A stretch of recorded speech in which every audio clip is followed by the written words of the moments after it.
Hello? So glad you could make it. This ends tonight. All of it. Nobody knows that better than me.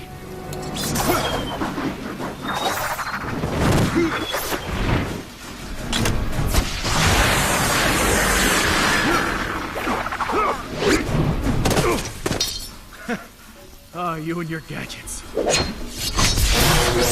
not the only one with toys. Crap.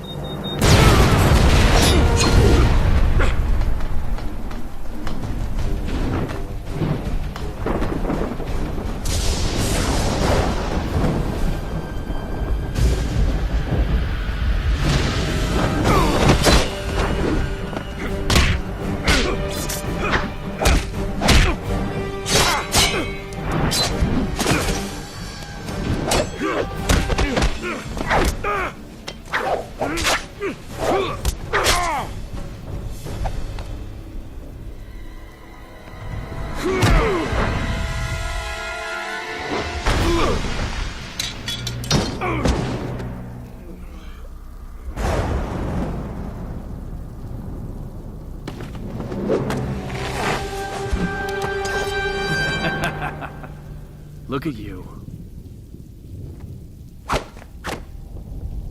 I guess we should keep it even.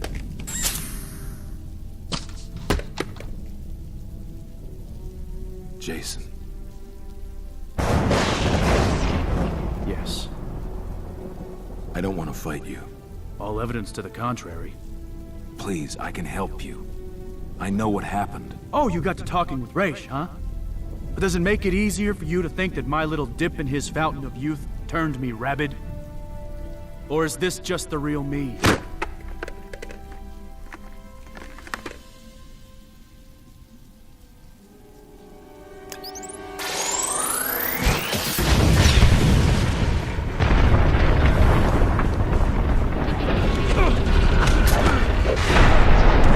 Tell me, what bothers you more? That your greatest failure has returned from the grave? Or that I've become a better Batman than you? You're ruling through intimidation and murder. You're just another criminal. I'm what this city needs!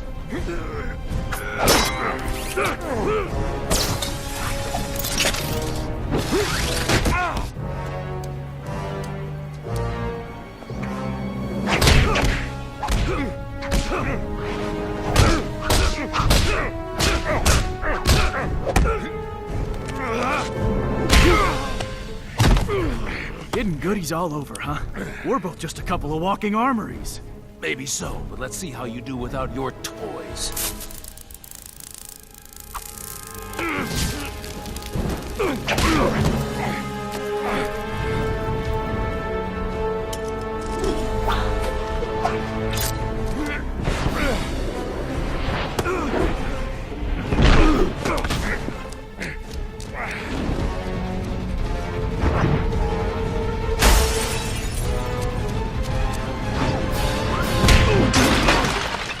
Enough! It's over! You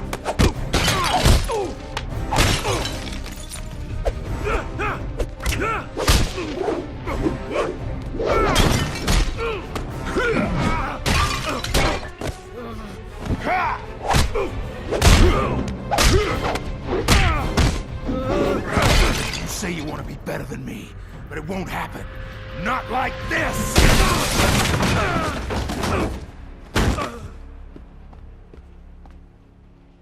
I know I failed you, but I tried to save you, Jason. I'm trying to save you now.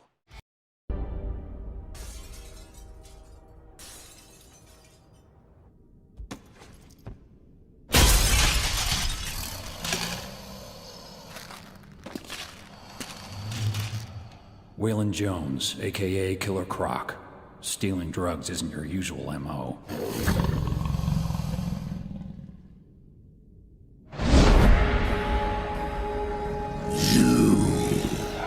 When half the biotech firms in town get hit, I get curious.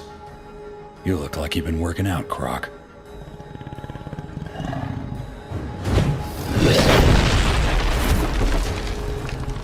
The tale's new. Yeah, got an upgrade.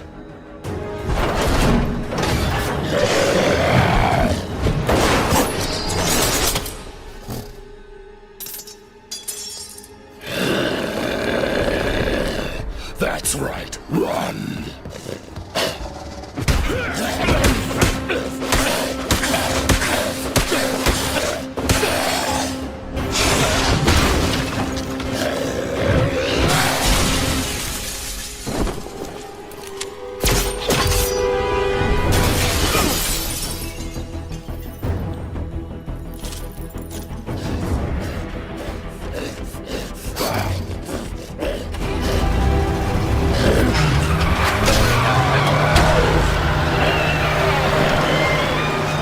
What's your hurry, Croc? I'm not done with you.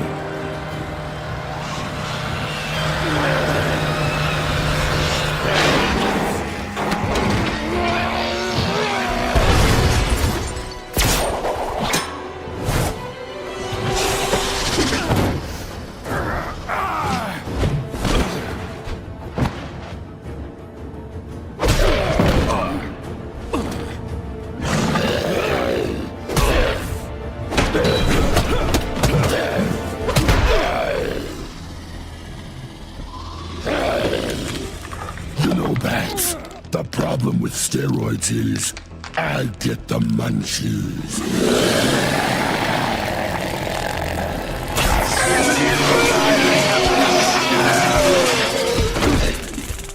Hello, my love. You should have warned your playdate. I'm the only one who can bite you.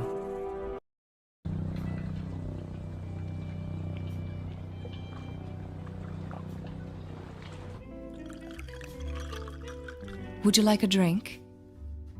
Last time, that didn't go so well. Oh, you're right. If I remember correctly, I put a little something in your beverage. Same way I remember it. It made you romantic. It made me do what you wanted. Was it all bad, beloved? No, it wasn't all bad. Then you remember our shared moonlight? Some of it. The best parts? Talia, what do you want? My father. He's dead. Raish? How many fathers do I have? Sorry. He always seemed... Like you? Indestructible? You haven't seen my x-rays. Maybe you can show them to me sometime. You don't seem all that broken up about Raish's death. There is no time for mourning. Assassins plan to take over Raish's organization. They are led by a man who father believed could be his successor, until my father became aware of you. Now this man wants to kill us. Us? Not you. Me. And your son. Son?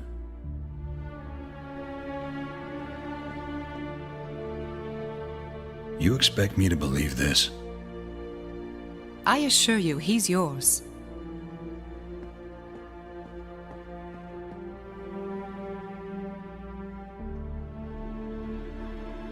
Don't look so stunned, Father. I thought you'd be taller.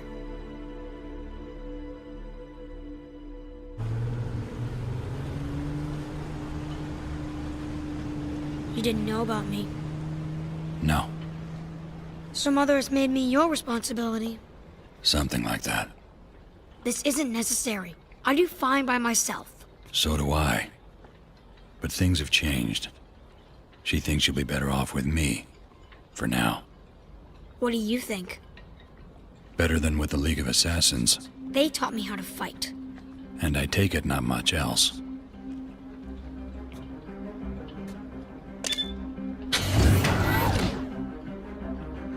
I'll drive. No. I know how. No.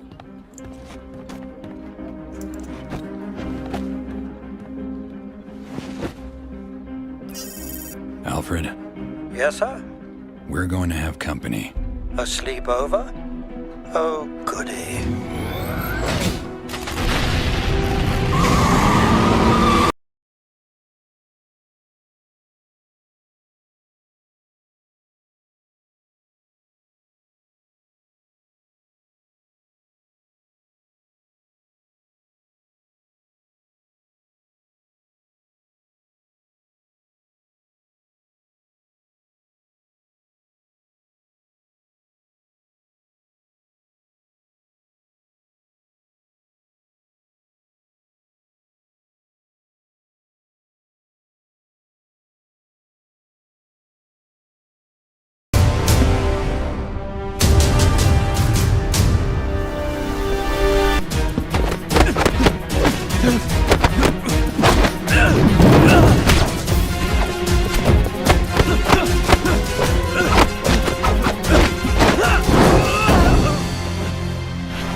Well done, beloved.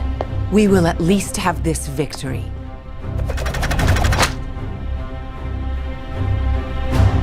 Finish him. Bruce! Don't! That's what it's all about in the end, isn't it, Mother? Not the vision of a better world my grandfather had. It's just about control. Start with the bastard. We can always make more. Bruce! You don't kill. You've never killed. Don't let her win. Don't let her take your soul. If anything, I have cleansed it. I washed away his trauma. Finish them. You brought us all together because you understood our pain, our loneliness better than anyone could. We needed family. We needed you. Shoot him! You're not just a mask. You're a man.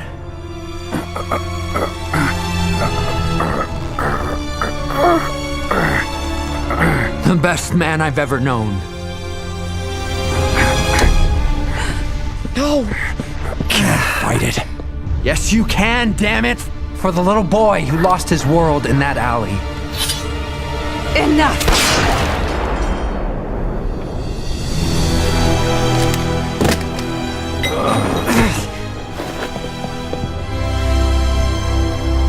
I'm sorry. I'm so sorry. It's all right, Father.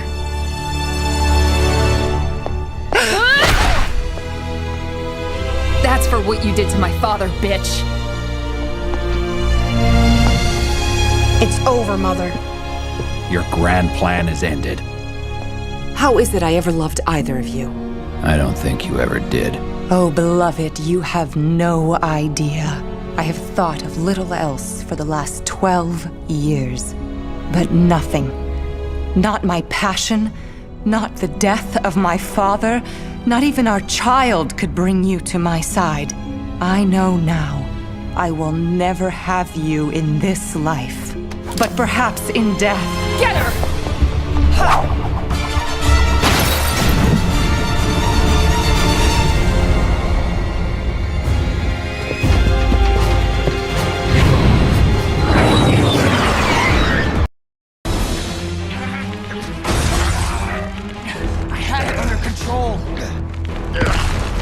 Yeah, everyone sees that.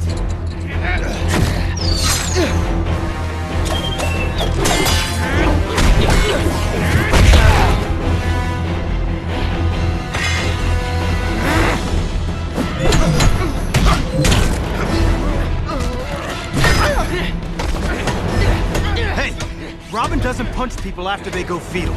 You're not Robin, so shut up!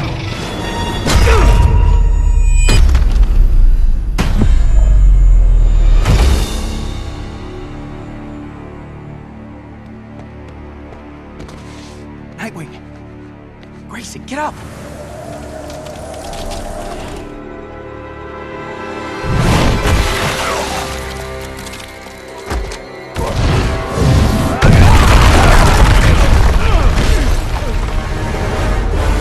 Back to your cells! Now!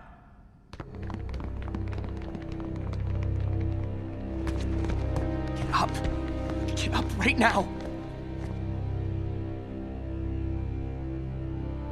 always blocks it. Always. Get away from him.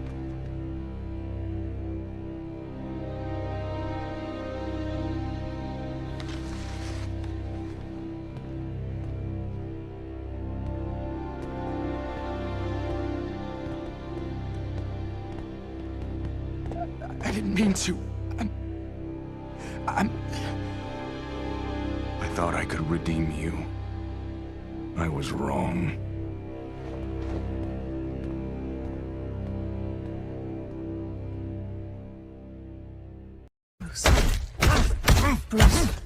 Bruce, stop! Stop! Stop. Just for today. Don't be Batman. Don't be the mask. It's okay. Let it out. Just for tonight. Let yourself fall apart. I promise to hold you together. Batman isn't exactly known for being the best father that there is. After all, he trains his children to fight psychopaths, then he puts them in colourful costumes to attract the most attention when they fight criminals who are armed with machine guns. So if social services did get involved, there wouldn't even be a debate here, the kids would just be taken away. But Batman isn't all bad, and he has had his moments of being a good father. Now, this video isn't about the times that Batman saved Robin from a villain's clutches, or that he rescued him from a death trap, or even gave them a house or money. No, those things are easy for Batman, and they come naturally to him. Instead, this video is about the times that Batman was just a good, ordinary father, when he let his emotional walls down and was a human being. After all, Batman is not one for emotion, but children do need love and support from their father, and Batman doesn't always give them this. In fact, it's quite the opposite. He rarely shows them love, and usually treats his children more like soldiers than sons. He would also prefer to cut off contact with them, rather than just have an emotional moment with them and let himself be vulnerable. But he has had these emotional moments on occasion, and we are going to go over the 5 best times that Batman was a good father to his sons. And of course, by sons, I mean Dick Grayson, Jason Todd, Tim Drake, and Damian Wayne. Damian Wayne, of course, being his biological son, and the other 3 were actually adopted in the main DC continuity. Batman stays home. Back when Jason Todd was Batman's Robin, the 2 of them were going to go out on patrol, but unfortunately, Jason Todd was so sick he could barely stand. And even Batman had to admit that he couldn't let Jason come out with him. So Batman allowed Jason to stay home and rest, which in itself is good. But what happened next is possibly the kindest Batman ever was to Jason Todd. Rather than leave him at home alone, Batman decided to stay home from patrolling and watch movies with his son. Which is insanely out of character for Batman, who usually never gives up on his mission to fight crime, not even for one night, often at the detriment of his personal relationships. But on this occasion, he did. And in Red Hood and the Outlaws, it's revealed that this is actually Jason Todd's happiest memory in his life. The memory of the time that Batman cared more about him than he did about his mission. Basketball with Dick.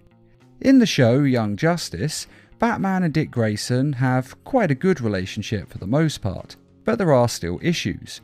And in the episode Downtime, after the team has had a particularly bad mission, Batman wants to speak with Aqualad. Now, naturally, Robin stays, as he's used to being privy to these moments. But Batman sends Dick Grayson away, as he has something private that he needs to discuss with Aqualad. Now, this annoys Dick, as he feels that he was being brushed off, and that Batman was deliberately excluding him. And Batman, in a rare case of actually understanding human beings, realises this. And so he decides to interrupt Dick Grayson's normal training, so that the 2 of them can play basketball like father and son.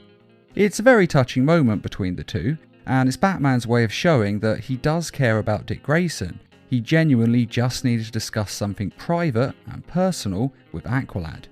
There is also another moment in Young Justice in the 3rd season when Dick Grayson gets sick after a mission, and Batman is there throughout his recovery to make sure that Dick gets through it okay. Or rather, Bruce Wayne is there, out of costume, which lets Black Lightning figure out that Bruce Wayne is Dick's father.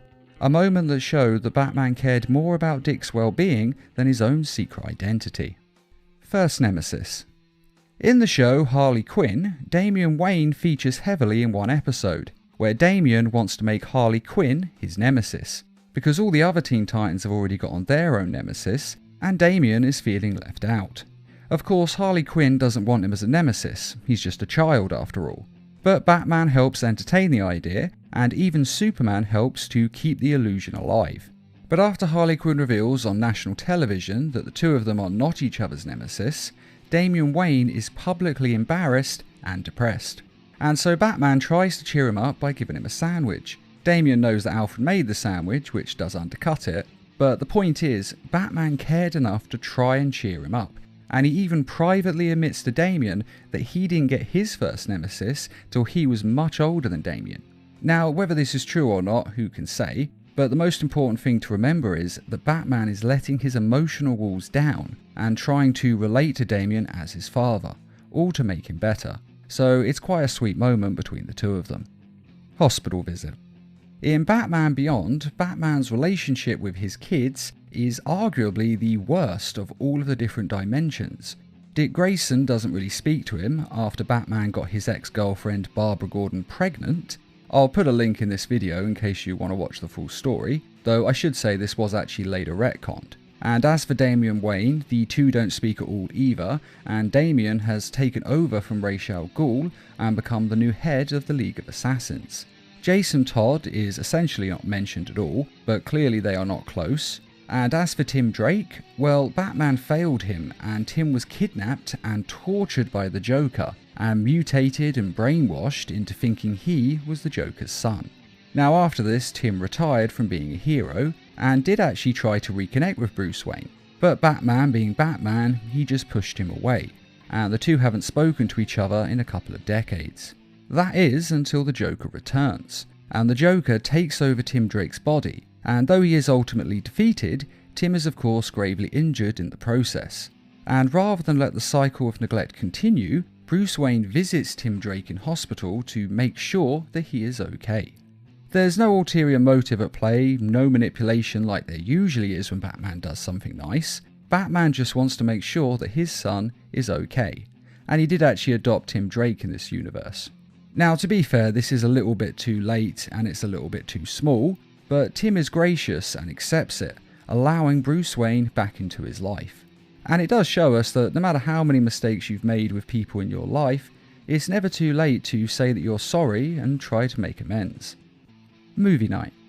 In the New 52 animated films, Damian and Batman's relationship is strained to say the least. In fact, Damian not only runs away from home in Batman vs Robin, but the two of them even beat the crap out of each other.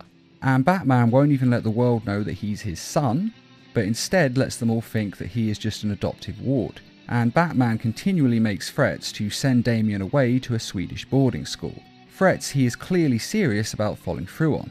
So like I say, things are rather strained between the two of them. But there is one moment where the two actually get along.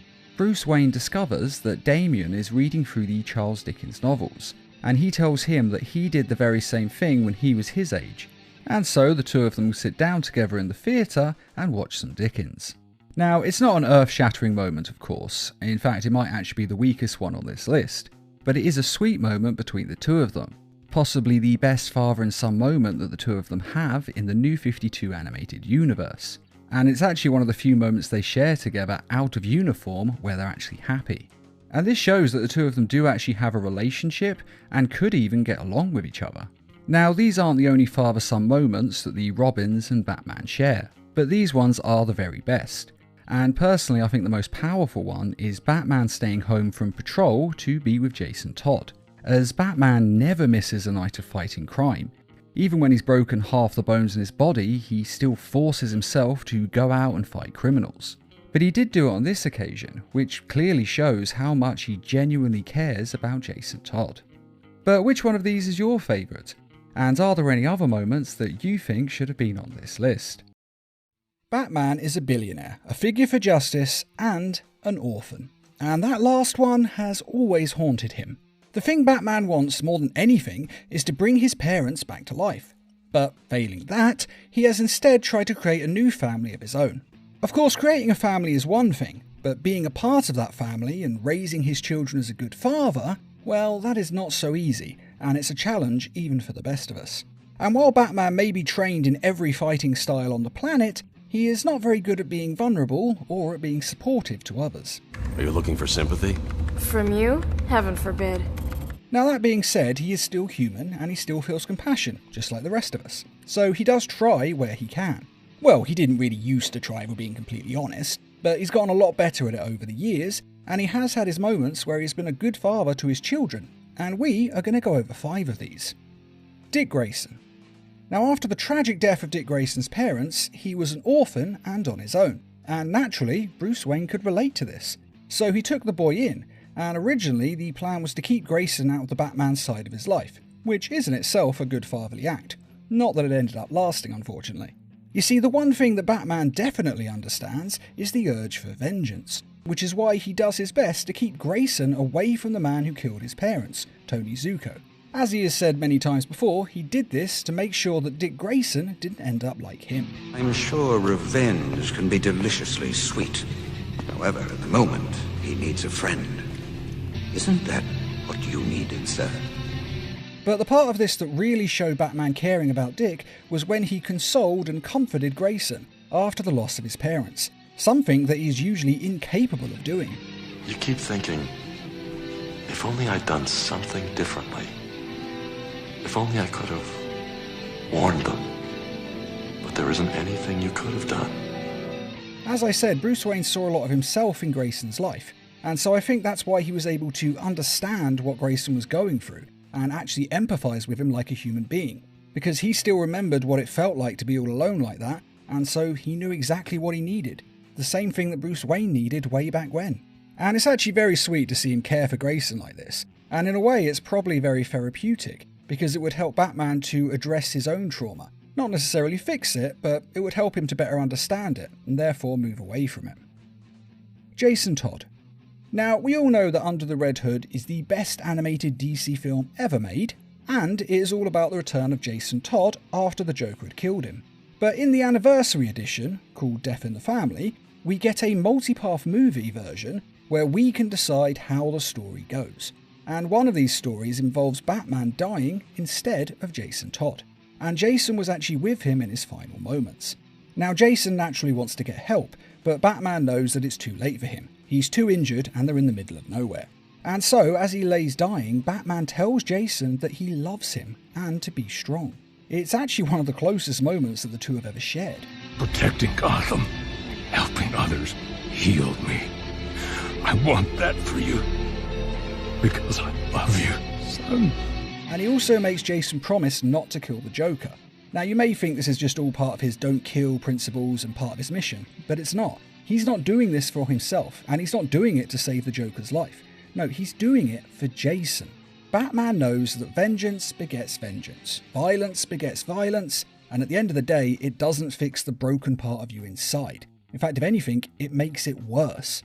And Batman does not want that for Jason. He wants Jason to be healed and to have peace, the one thing that he can never have. And this is incredible. I mean, Batman is lying on his deathbed, which is in large part due to Jason Todd not listening to him as well, and yet despite all that, Batman is only thinking of Jason. His every word is only about helping his son. And whether or not Jason's actions did lead to this moment is irrelevant, at least to Batman. All that matters to him in this moment is Jason, and he wants nothing but the very best for his son. And this is just an incredibly beautiful and kind sentiment, and I think Batman is being very earnest in this moment. I mean, who bothers to lie when they're on their deathbed? I mean, he's definitely telling him the truth, and it's quite impressive. After all, it's in our final moments that we really show the type of person we are. The people who are cowardly and petty or angry would just go, bloody hell, this is your fault, and I hope you know that. You should have done better. Most of us would like to think that we wouldn't do that at the end, we'd actually be nice, but a lot of people would be dicks in the final moment. It's actually rather surprising. And the fact that he doesn't snap at him or say something snide about the situation is incredible. It really shows the type of character Batman is. I mean, again, we'd all like to think we'd go out nobly, but it's not as easy as films and TV would have us think. You're laying there in agony with the very real knowledge that you're about to die. It really shatters your world. And yet Batman is going out with the temperament that we all hope we're going to go out with. Not being petty or selfish or anything like that, but trying to help those who mean the most to him. And although it did take his death for him to truly open up to Jason, this is very likely the closest moment the two of them ever had. Although I do think I should say, since this is a multi-part film, the viewer can still decide to go and kill the Joker and get revenge if they want. And personally, I chose to kill the Joker every time. I do love revenge. Without the Dark Knight going 99 forever, you wouldn't be the fine, upstanding, eyes open, gun-toting, psychopathic survivor you are today. Cassandra Cain. Now, Cassandra was adopted by Batman and became his only daughter in main continuity. But biologically, she is the child of Lady Shiva and David Cain, both of whom are assassins and warriors, and she was raised to be the ultimate warrior, much in the same way that Ra's al Ghul raised Damian Wayne. Except with her, the methods were even more brutal. Cassandra was deprived of speech and human contact and never taught to read or write. In fact, in some continuities, her vocal cords were even removed. And all of this was so that the only language she would ever truly understand would be physical, allowing her to read her opponent's body movements like no one else on the planet ever could. And this actually does have a bit of a basis in logic. You see, quite a lot of the human brain is dedicated to language and social skills. In fact, a lot of kids with photographic memories lose that ability as they age, and their brain rewrites itself so they can better interact with others.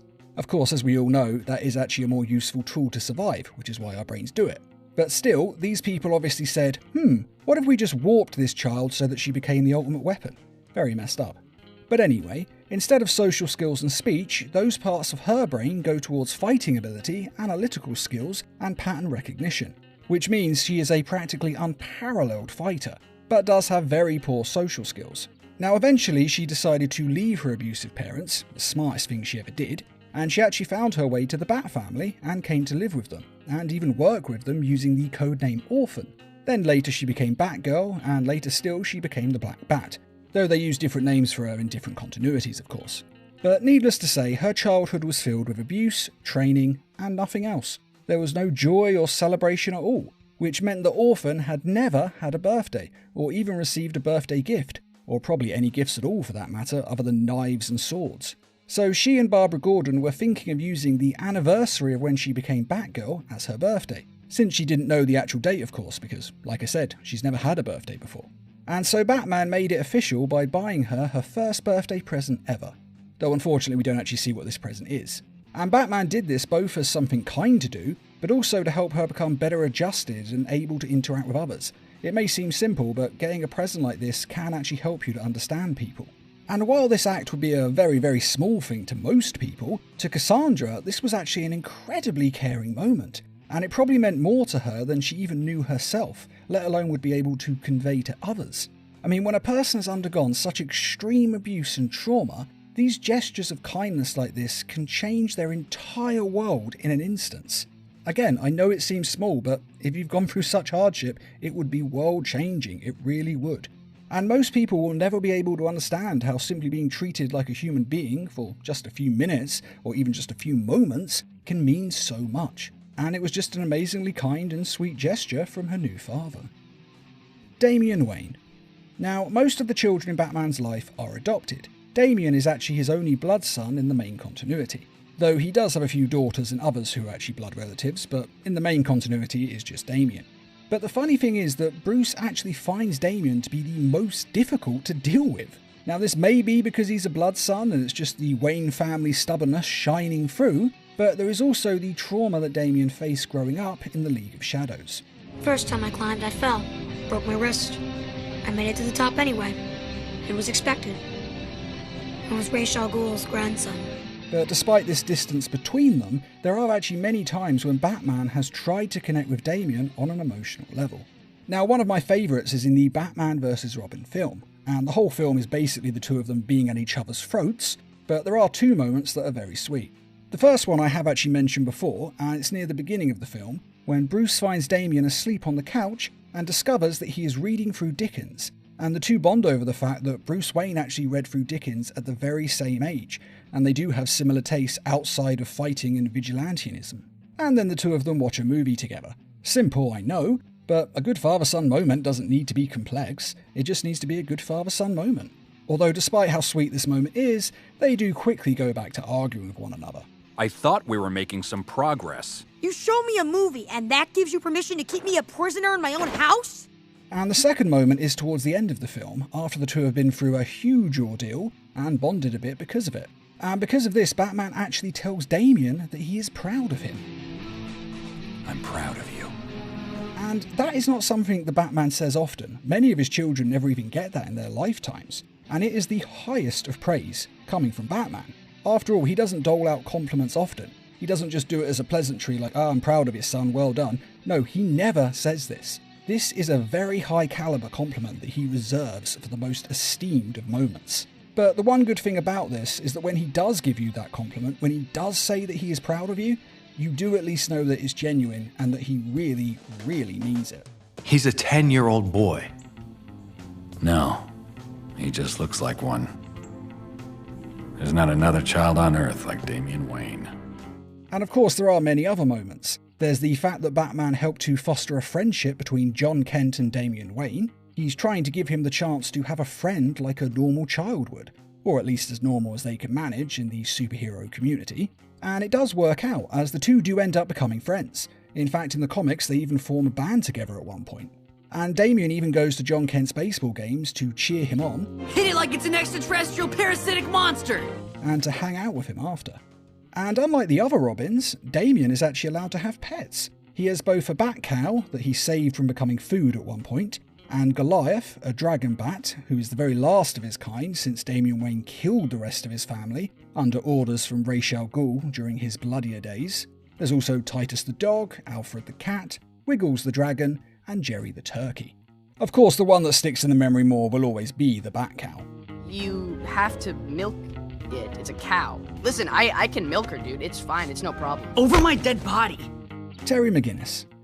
Now, as most fans now know, it was always the series creators' intention to reveal that Terry McGinnis was actually Bruce Wayne's biological son. Though since the show was cancelled before they got this out there, it was all cleared up in an episode of Justice League Unlimited. My point is, I just found out that Warren McGinnis isn't my father. You are.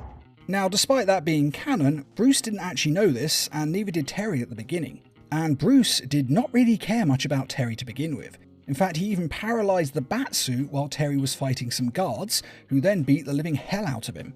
And Bruce didn't care. In fact, he only let him move again because they were going to kill him, and he didn't want that blood on his hands. I guess it was too much at that point. Now, in fairness, Terry did steal the Batsuit, so Bruce was probably very angry about that. But later, once Bruce has calmed down, he actually realised that Terry could be the next Batman, and thus the show was born. And as time went on, Bruce not only came to care for Terry, but he thought of him as his very own son, which technically it was later revealed he was. But even before that, he still cared about him. And Bruce showed this in many ways. First of all, just by letting him wear the Batsuit in the first place, which is in itself quite a high honour, but also in the way he treated him in the day-to-day. He actually cut him a lot more slack than he ever gave his other sidekicks. For example, when Terry developed feelings for a criminal, and the two of them kinda sorta even started dating, well, Bruce could have been very judgmental about this. Although in fairness, if anyone can understand dating a villain, it is Bruce Wayne. All his best girlfriends were supervillains after all.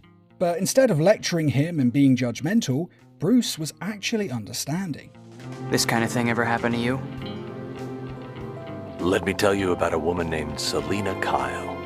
Now, this is probably their closest bonding moment, sure, but there are actually several other small moments where Bruce Wayne did show that he cared. Such as when Terry's friend gets out of prison, and he asks Bruce Wayne to give him a job. Now, Bruce doesn't trust him since he just spent 3 years in prison and he doesn't want to do it, but he agrees to for Terry. Though Bruce does keep tabs on him after this, and it turns out he's lying and he's planning to steal from them, but even after that, Bruce doesn't give Terry any lectures or any judgments over it. He's actually quite understanding. Although, considering how upset Terry was, it probably wasn't necessary. But still, it's not like Bruce to not give a lecture, you know what I mean? He usually jumps on it full throttle to put one of his sidekicks in his place. But this time, he doesn't, and it happens quite a lot throughout the Batman Beyond show. And in the Batman Beyond film, he also tried to protect Terry by stopping him from being Batman altogether, because he was scared the Joker would hurt him, as the Joker knew Bruce Wayne was Batman, and therefore could easily work out that Terry was the new Batman. Unfortunately, this turned out to be too little too late, as the Joker had already worked out who Terry was, and he even sent his goons to attack him. But it's the thought that counts. Bruce Wayne could have easily said, nah, just keep being Batman, I'm sure it's fine, put your family in danger. But instead, he turned it around to keep him safe, because he cares about him. And he even trusts Terry to make his own decisions, which may not sound like a big deal, but he doesn't really let his other sidekicks make their own decisions. One such moment was when he let Terry decide for himself whether or not he wanted to be in the Justice League. Time has come, Bruce. What do you say? Well, I don't think it's my decision to make. Again, something he would not have given his other sidekicks so easily. I mean, he just offers this up with no arm twisting at all. And that is a lot more freedom than he usually allows a sidekick. He generally likes to keep them under his control. But have you noticed your little Illuminati society is made up entirely of former protégés? Protégés accustomed to following your orders without question. And of course there are other Batman Beyond moments, but those are the only ones I'm going to list in this video. But if there are any others that you know of and think should be mentioned, then feel free to let us know in the comments. And those are 5 times when Batman was a good father. Now personally I like all of these, but I think there is something special about the one with Jason Todd. You see, Batman and Jason don't really share many caring moments. Unfortunately, the two of them always had a bit of a distance, and of course Jason died quite a long time ago, so he's actually spent the least amount of time with him in continuity.